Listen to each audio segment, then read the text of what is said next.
এখানে আমি টমেটো সসের জন্য টমেটো বসিয়ে দিয়েছি। এখন আমি শুকনো কাঁচামরিচ, লাল কাঁচামরিচগুলি দিয়ে দেব।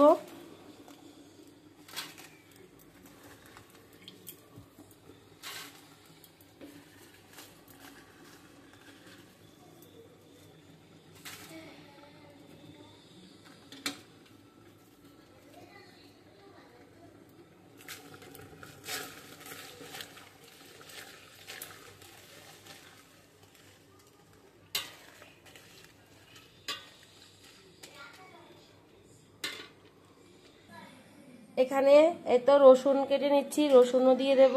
আর ভিনেগার এনেছি, ভিনেগার দেব নামানোর আগে। কর্নফ্লাওয়ারের ঘরে আছে। একটা রসুন কেটেছি, আর একটা রসুন দেবো। দুটো রসুন না দিলে ফ্লেভার উঠবে না। আচ্ছা, আমি রসুনটা কেটে নেই।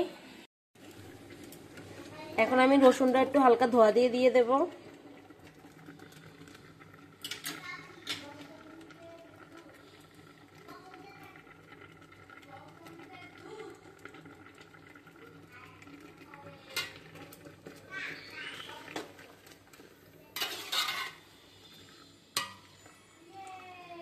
ভালো করে সিদ্ধ হলে তারপর আমি ব্লেন্ডার করে নেব।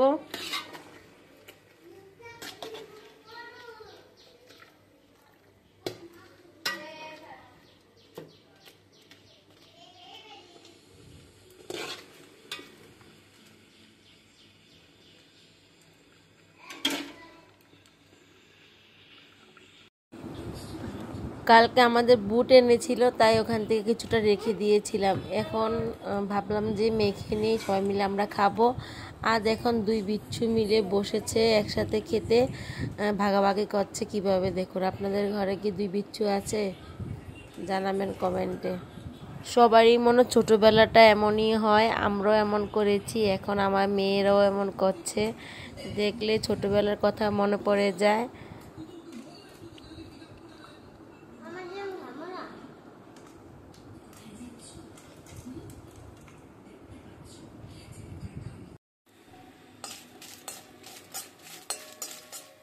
এখানে আমি বড়ির আচার করব, তাই একটা মশলা করে নিচ্ছি।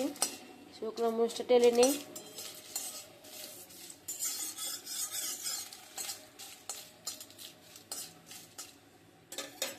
এখানে 5 ফোড়ন আছে, 5 ফোড়নটা টেলে নেব।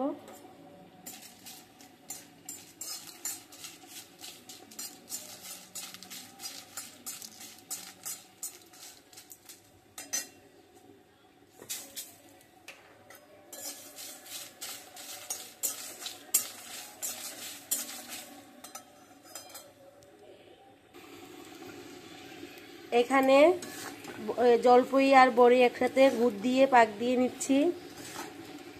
জলপাইগুলি ডিপে ছিল, তাই ভাবলাম যে যেহেতু বড়ি কম, তাই একসাথে দিয়ে দিয়েছি।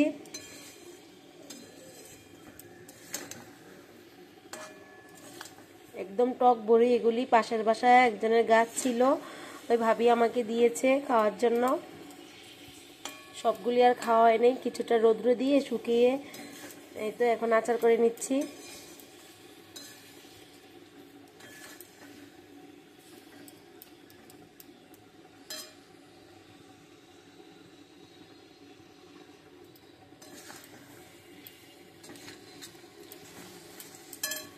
আর এখানে মশলাটা একটু ঠান্ডা হলেই আমি গুঁড়ো করে নেব। গুঁড়ো করলে এগুলির সাথে একটু লবণ, মরিচ দিয়ে পাক দিয়ে তারপর আমি গুঁড়োটা দিয়ে নামিয়ে নেব। এখনো হয়নি, দেরি আছে।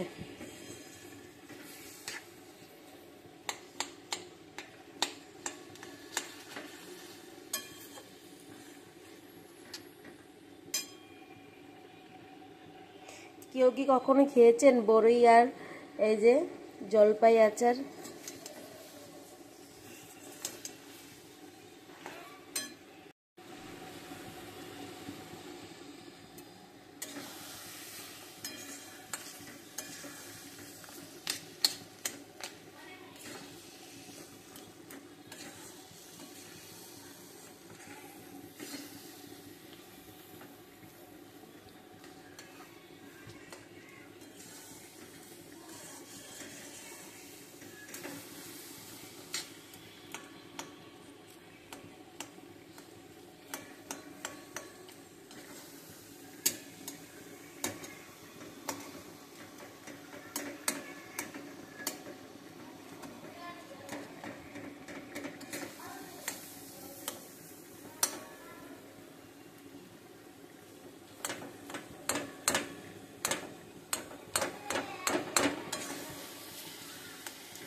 মশলাটা আমি গুঁড়া করে দিয়ে ফেলেছি, দেখানো হয়নি। এই তো আমি ব্লেন্ডারে গুঁড়া করে নিয়েছিলাম, এখান থেকেই আমি ঢেলে দিয়েছি। ক্যামেরাটা অন করতে ভুলে গেছি।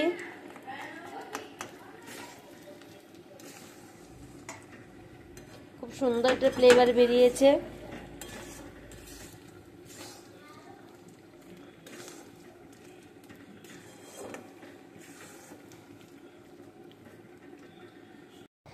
এখানে তো আচার করা হয়ে গেছে। আমি প্রথম জলপাই আর বড়ই একসাথে আচার করেছি, আর এখানে তো সবাই মিলে খাওয়ার জন্য বসে রয়েছে। ওর বাবাকে একটু বাটিতে দিয়ে দিয়েছি। এখান থেকে মেয়ে আমরা সবাই একটু একটু করে খাচ্ছি গরম গরম, যেহেতু আচার তো বাসি হলেই ভালো লাগে। আর এখানে তো দেখলেন যে আমি সসের জন্য বসিয়ে দিয়েছিলাম। এটা হলো পরের দিন দুপুরবেলা। সস হয়ে গেছে, এখন আমি বোতলে ভরে নেব। সসের বোতল ছিল কয়েকটা, এগুলি আমি ভালো করে ধুয়ে রোদ্র শুকিয়ে নিয়েছি। এখন আমি বোতলগুলিতে ভরে নেব সস, অনেক দিন চলে যাবে। প্রায় এখানে 2-3 কেজি 2-2.5 কেজির মতন সস হয়েছে। একটু কষ্ট করলে ঘরেই সস বানানো যায় ভালো করে। এটা আমি ইন্ডিয়া থেকে সস এনেছিলাম, ওই বোতলটাও এখানে ধুয়ে এনেছি, এটা তো ভরে রাখবো। এই তো সবগুলো সস ভরে নিয়েছি। আর ভালো লাগলে সবাই সাবস্ক্রাইব করবে, লাইক করবে, শেয়ার করবে, কমেন্ট করবে। সবাইকে ধন্যবাদ।